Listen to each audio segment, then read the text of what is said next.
দেখ রানু, তোকে একটা কথা বলি, ধর তোর আর ইমনের মধ্যে কোনো প্রবলেম হয়েছে, আর সেটা আমি জানতে পেরেছি, আমি সেটা নিয়ে তোর সঙ্গে কথা বলতে পারি তো? হ্যাঁ অবশ্যই পারো, কিন্তু এই প্রসঙ্গে রূপকথার কথা উঠলো কেন? এই প্রসঙ্গে রূপকথার কথা উঠলো কারণ রূপকথার কথা ওঠাটা খুব জরুরি, তাই। এই কথাটা এখন জরুরি নয়, এই প্রসঙ্গ ওঠার কোনো প্রয়োজন ছিল না।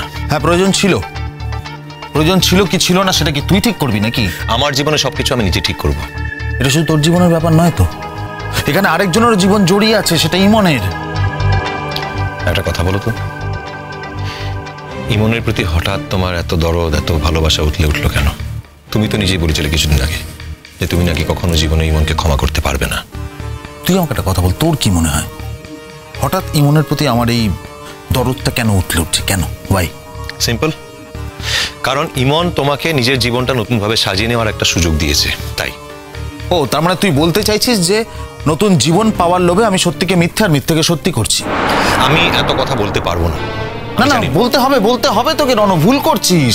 কথাটা তুই বলেছিস, সেটার দায়িত্ব তোকে নিতে হবে। তুই কি বলতে চাইছিস আমায় বল।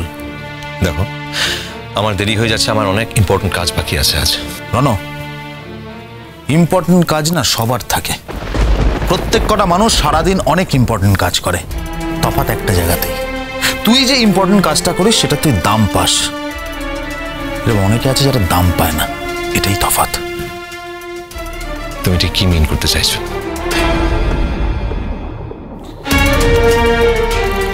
রিহার্সালে আসেনি বলে ইমনকে বাবা দেখা করতে বলেছিল। ইমন কলেজে আসে, বাবা দেখে যে ইমনের মুড অফ, ইমনকে আমাদের বাড়িতে নিয়ে এসেছিল। তারপর রাত্রে আমরা আর কেউ ইমনকে ফিরতে দিইনি, আমরা ওকে জোর করি, ও আমাদের বাড়িতে থেকে যায়। কিন্তু সারাদিনই ওর খুব কি হয়েছিল, সারাদিন ইমনের মুড অফ ছিল কেন, ইমনের কেন রাগ হয়েছে? সেটা ইমনকেই জিজ্ঞেস করলে ভালো করতে, আমাকে জিজ্ঞেস করছো কেন? না না, আমি তোকে জিজ্ঞেস করছি, কোনো অসুবিধা আছে তোর? কি আমাকে বলতে কোনো অসুবিধা আছে? না, নেই।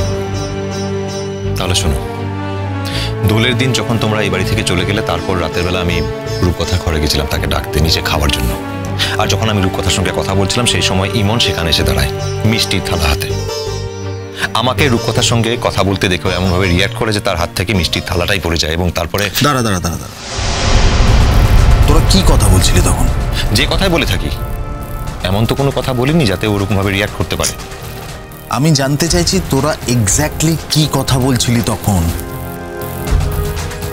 দেখো, আমার এক্স্যাক্টলি মনে নেই, কিন্তু হ্যাঁ, রূপকথা আমাকে বলছিল, রাদার বলা ভালো, অ্যাকিউজ করছিল যে আমি কেন ওকে কমিট করতে গেছিলাম, আর কমিট করার পরেও কেন সেই কমিটমেন্ট থেকে আমি বেরোতে চাইছি। তার উত্তরে আমি কি বলেছিলাম ঠিক মনে নেই, কিন্তু এইটুকু মনে আছে যে আমি এমন কোনো কথা বলিনি যার জন্য ইমন ওরকম ভাবে রিয়াক্ট করতে পারে। তুই একটা গাধা। মানে? তুই একটা গাধা। কি বললে বুঝলাম না। তোর একবারও মনে হলো না যে ইমন তোর প্রতি কতটা পজিটিভ হয়ে গেছে? দেখ, ও যে রিয়াক্টটা করেছে না তোর রূপকথার সঙ্গে কথা বলতে দেখে বা ওই কথাগুলো শুনে, সেটা কমিটমেন্টের প্রশ্নে করেছে। তুই তো নিজে ওকে বলেছিলি যে তোর ওর প্রতি কোনো কমিটমেন্ট নেই, বা রাদার তোর রূপকথার প্রতি কমিটমেন্ট আছে। রূপকথা নামটা হয়তো বলিসনি, তুই তোকে জানিয়ে দিয়েছিলি যে তোর অন্য কারোর প্রতি একটা কমিটমেন্ট আছে, তুই ইমনের প্রতি শুধুমাত্র তোর কর্তব্য পালন করবি, বলেছিলি না বলিসনি? হ্যাঁ বলেছিলাম। ও বলেছিল, মানে ইমনও বলেছিল যে আমাদের এই বিয়েটাকে ও বিয়ে বলে মানে না, এটা একটা ডিল। ও নির্দিষ্ট সময় এই বাড়ি থেকে চলে যাবে, এই বাড়ি ছেড়ে, এই সংসার ছেড়ে, আমাকে ছেড়ে, এই বিয়ে ছেড়েও চলে যাবে। আমি সেটাই জানি, ও সেটাই আমাকে বলেছিল যে এটা একটা ডিল। ভেবে দেখো তো, এইটুকুনি বয়সের একটা মেয়ে, রীতিমতো গার্জিয়ানলেস, এখান থেকে বেরিয়ে গিয়ে কোথায় থাকবে? যদি হোস্টেলেও থাকে বা অন্য কোথাও থাকে, যখন সবাই জানতে পারবে যে এরকম একটা বয়সের মেয়ে একা থাকে, একা আছে, সুযোগ নেওয়া লোকের তো অভাব নেই দুনিয়ায়। তাই আমি ওকে যে করে হোক বুঝিয়ে এই বাড়িতে রাখার চেষ্টা করি। প্রত্যেক দিন আমাকে হুমকি দেয়, এই বাড়ি ছেড়ে চলে যাবে, আমি চলে যাব, আমি চলে যাব। একবার গিয়েও ছিল, কপাল ভালো ফিরে এসছে। তুই তো নাকি বিরাট বুদ্ধিমান, উঁচু পোস্টে চাকরি করিস, প্রত্যেক দিন এত লোক হ্যান্ডেল করিস, একটা বাচ্চা মেয়ে, ছোট, মানে তিন আঙুল, আমি তিন আঙুলই বলবো, 3 আঙুলের মেয়ে, তার সাইকোলজিটা বুঝতে পারলি না? এখানে সাইকোলজির কথা আসছে কোথা থেকে? কারণ ইমন তোকে ভালোবাসে।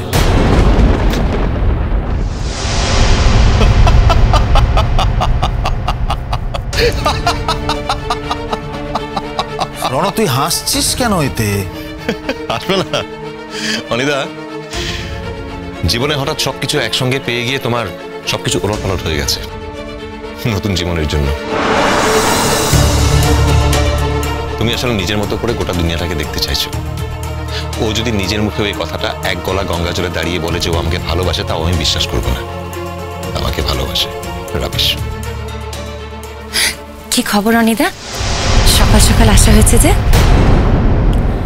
তোমার কি খবর? আমার খবর বাদ দাও, তোমাদের কি খবর তাই বলো। এত সকাল সকাল এসেছো? রূপকথা, এই বাড়িতে আসার ক্ষেত্রে না আমার ওই সব সকাল সন্ধে বলে কিছু হিসেব নেই আর কি।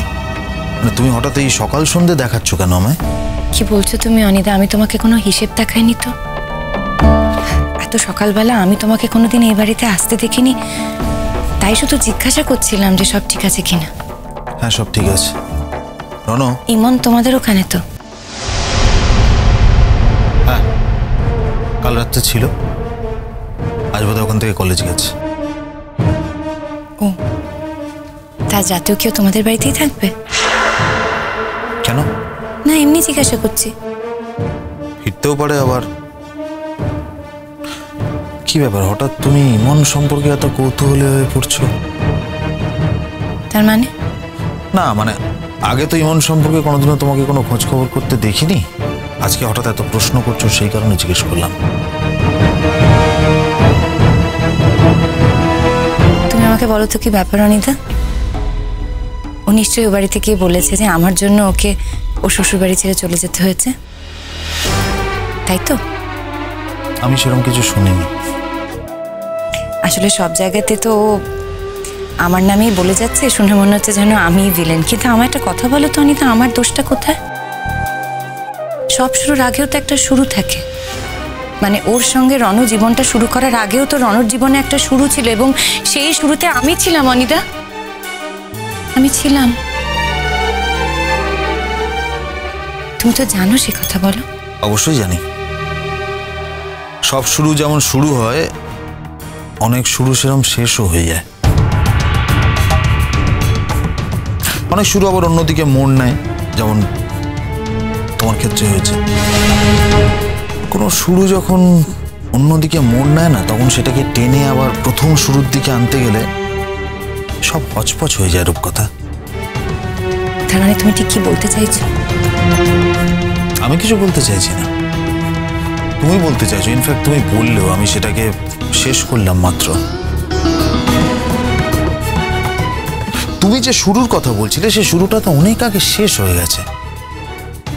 মানে ইমন রণর জীবনে আসার আগেই সেটা শেষ হয়ে গেছে। তাহলে আমরা সেটা নিয়ে কথা বলছি কেন? কারণ সেই শুরুটা জোর করে শেষ হয়েছিল। কিন্তু শেষ তো হয়েছিল।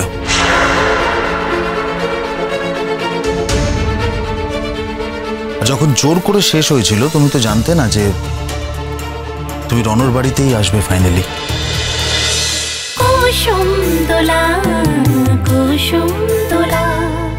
স্টার জলসার প্রিয় শো দেখার জন্য সাবস্ক্রাইব করুন আমাদের ইউটিউব চ্যানেলে এবং আপডেটেড থাকার জন্য প্রেস করুন বেল আইকন। চলো চলো চলো চলো পাল্টাই।